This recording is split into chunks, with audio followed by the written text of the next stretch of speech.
in clear two-party situations, there was a situation where none of the five won. So my simple point here is that the Aam Aadmi Party today represents in a certain sense the disenchantment with the Congress rule in Delhi. At the time of elections, however, with the BJP sorting out its bungling on the leadership issue, this may or may likely go to the party that best stands to oppose the Congress. And to that extent, the Delhi race is open. So it's not, we're not talking, let's not keep the focus on Delhi, please. Let's look at the national picture here. The national picture is there is an anti-Congress move. We are talking of 3-4 states which are primarily Congress, BJP, bipolar states. Rest of India is not like this. That's right. This is where the BJP has to the BJP therefore is missing therefore I completely think, in many parts I of think the country. with some respect, I think Ravi Shankar Prasad cannot afford to be too smug on these results alone, because these results are 72 seats out of 545 seats. There are 470 seats which are not bipolar. Meghnad Desai. I think the main problem the BJP is going to be, as some of your national tracking poll shows, that while Modi may be able to help, there is not enough strength, there is enough opposition. Modi may not be able to convert the Congress losses into BJP gains outside these 4 states. Why do you say so? Well, because I can say there is a division in your poll. Some people say Modi alone will be able to deliver 200 seats, and equal percentage says he will not be able to deliver. See, these are unique I think states. there are doubts about this, and BJP will have to work extra hard if they are going to convert Congress loss into BJP gains. These are unique I states. don't think it could happen. These are unique states. Aarti and Nirja, please. These are unique states. These are states which are buoyed by the Shivraj factor, the Raman Singh factor, and a strong anti-incumbency factor in Rajasthan. I'm agreeing with you. What I'm saying, outside these states, it will be not possible. All I'm saying here tonight is the BJP has done considerably well, but what we are seeing is an anti-Congress wave. Not a national BJP wave. That's right. It's a BJP has been, the work of the BJP has been appreciated in 2 states, and it's got a strong anti-incumbency factor in 1. That's right. But this is not a national BJP wave. This is at the most it can be seen to be a growing anti-Congress and anti-Manmohan Singh wave. Aarti. And there Mr. Narendra Modi will encash Arnab Goswami. I am saying Because it is going to be in South India if you take it, Karnataka, Tamil Nadu, Andhra Pradesh, Kerala, where Narendra Modi is going to have that I'm requesting the panel one at a time. It is not BJP, Arnab, it is not BJP, it is Narendra Modi. I'm requesting the panel It is one at a time. anti-Congress wave throughout India. If I were to take your theory and I allow the counter question here from Ajay Bose, let's go one by one. I want to ask him. I want to ask go him ahead. whether Narendra Modi and the BJP is poised to sweep Tamil Nadu in the Lok Sabha election. It is anti-Congress wave. It is anti-Congress wave. No, but does the BJP get the gain? It is anti-Congress wave. Does Narendra Modi get the gain? There he will encash. so will Narendra Modi defeat Jayalalitha? Narendra Modi stands for anti-Congress. defeat Jayalalitha? Anti-Congress. I want to make a point here. Exactly. Anti-Congress. No, Anti-Congress. that's right. In Andhra Pradesh, Sorry. Congress wiped out. Sorry, In Tamil Nadu, Congress wiped out. We're talking about In Kerala, Congress wiped out. As Meera Kumar would say, I request you. As Meera Kumar would say. 1 minute tonight is the hot news. Coming into the well of the house. Coming into the well of the house. I request you, please. I request you 1 minute. 1 minute. You see the difference. We have also become anarchists now. 1 minute. Mr. Rajagopal, 1 minute. The whole nation is watching tonight. 1 minute, just bear with me. As Meera Kumar would say, or Sangma would say, I am on my legs. And when I am on my legs, I demand, despite my relative youth and complete inexperience, I demand your attention and your respect. So dear panelists tonight, I demand that you please speak one at a time. The question I put to the Congress party tonight is, let's put this question to Abhishek Manu Singhvi. Dr. Singhvi, I put that question to you again. Is there, Ravi Shankar Prasad is laughing away. It's good to see you smile sometimes. Ravi Shankar Prasad, it's not very often these days. Although I'm sorry, don't blame we parliamentarians after what is happening in your studio. Good point. Ravi Shankar Prasad. Here we are, the deputy leader of the opposition. He's not appreciating my efforts at mimicking a Lok Sabha speaker. But I think he will appreciate my next question to the Congress party. Dr. Singhvi, is there an onion wave? In 1998, Sonia Gandhi wore a garland of onions. Is there an onion wave in 2013? Two short points. First of all, only lawyers or respondents who don't know their facts, their page numbers and the paragraph numbers go on the broad picture. And that's perhaps the defense Mr. Ravi Shankar Prasad was alluding to when I was last interrupted. As far as onion wave is concerned, we've only got one proven historical onion wave, and we know which party that tsunami hit. If there was an onion wave of the kind you are talking about, Arnab, you wouldn't have a situation where on a fourth time incumbency, on your obviously flawed and objectionable survey, which I am accepting, assuming to be accepting, on that also in Delhi, we seem to be coming back or almost coming back. So obviously the onion wave is not there.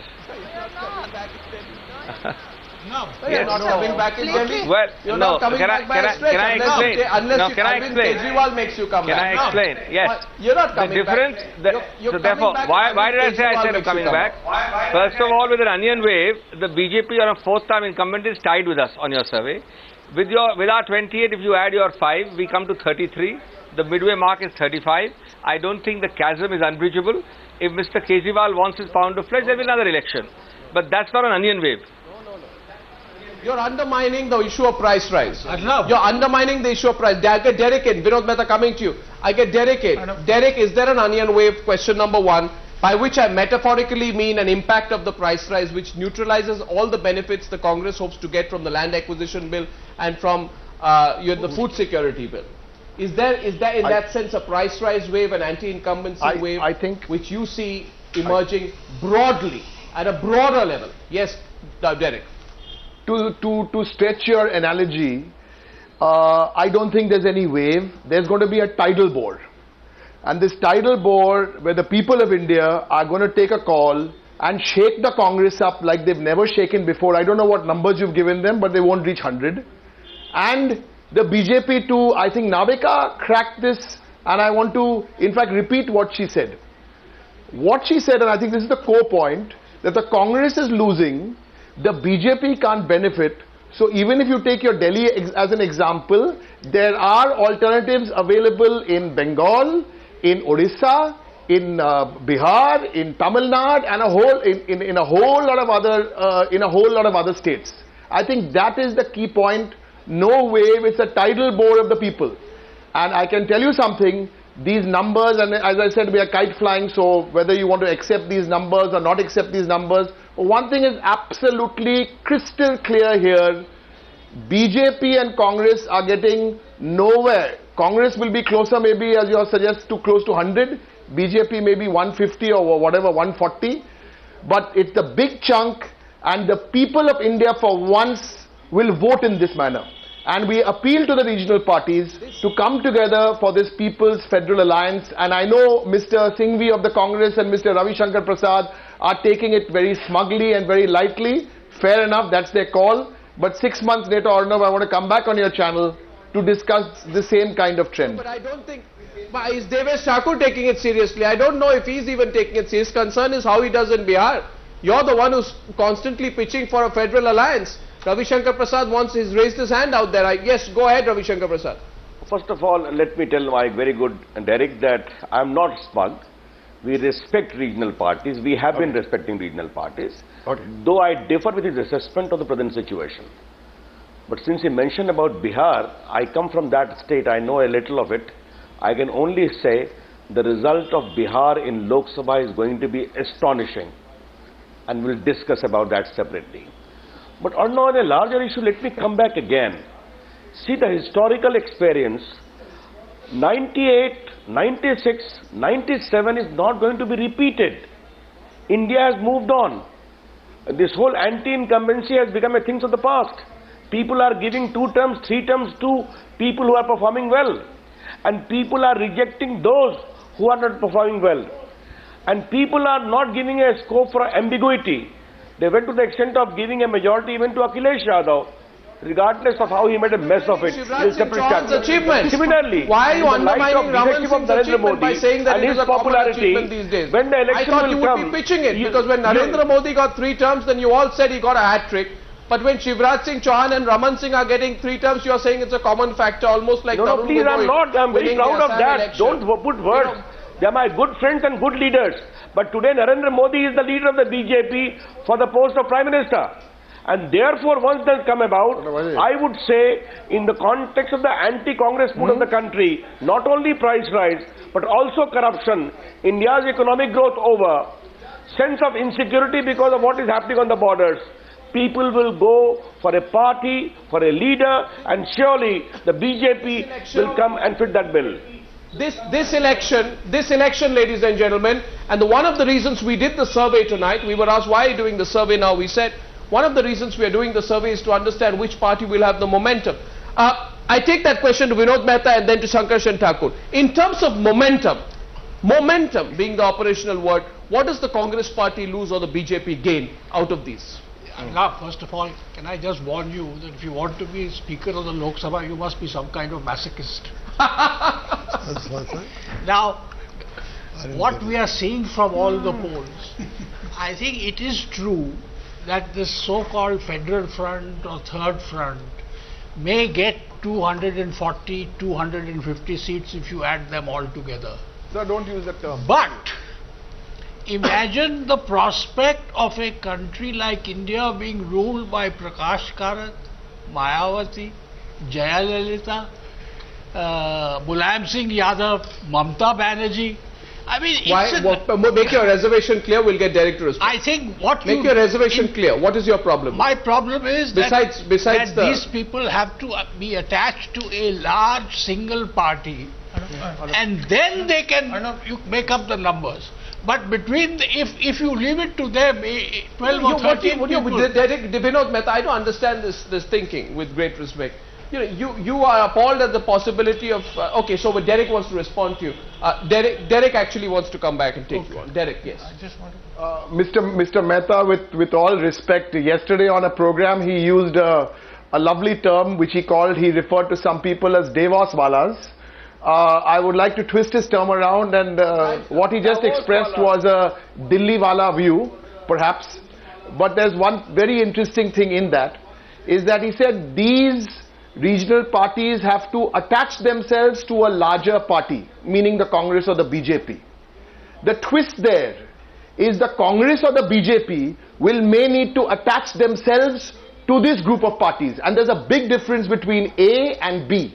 And my submission is, and belief is, and this is what the Trinamool believes, that the second thing will happen, where it's this group of regional parties, then the Congress/BJP will have to attach, and the choice will not be with the Congress or the BJP, it will be with this working name which we are now using, is the People's Federal Alliance. But the largest single party, Arnab, One minute. The largest single party. Why don't we count on Derek, other possibilities? just ask Derek one question. The largest single party will still be BJP or the Congress. Yes, so, but you know, Yes, sir, there's no argument. I take that point. But Sankarshan, why don't we consider the other possibility? My question was momentum, and I'm afraid none of you are taking my bait. My question here is, this election might give the BJP the necessary momentum to look beyond 200. But because they need the allies. They need the allies, as simple as in that. terms of the cycle.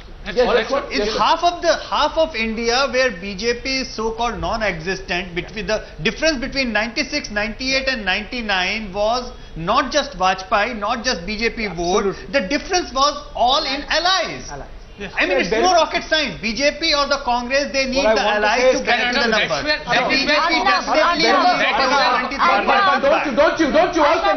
Don't you all concede that no ally in our country, every political party, with great respect to all of them, has a large dose of opportunism behind it. There is no party historically which has associated itself with a losing party.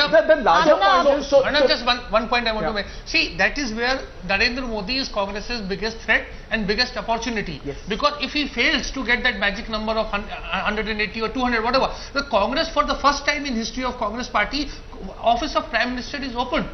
You see, there is Manmohan Singh's ratings show Manmohan Singh doesn't have a chance They to haven't become taken Prime a Minister. decision on And Manmohan and Sonia Gandhi and Rahul Gandhi don't wish to become Prime Minister.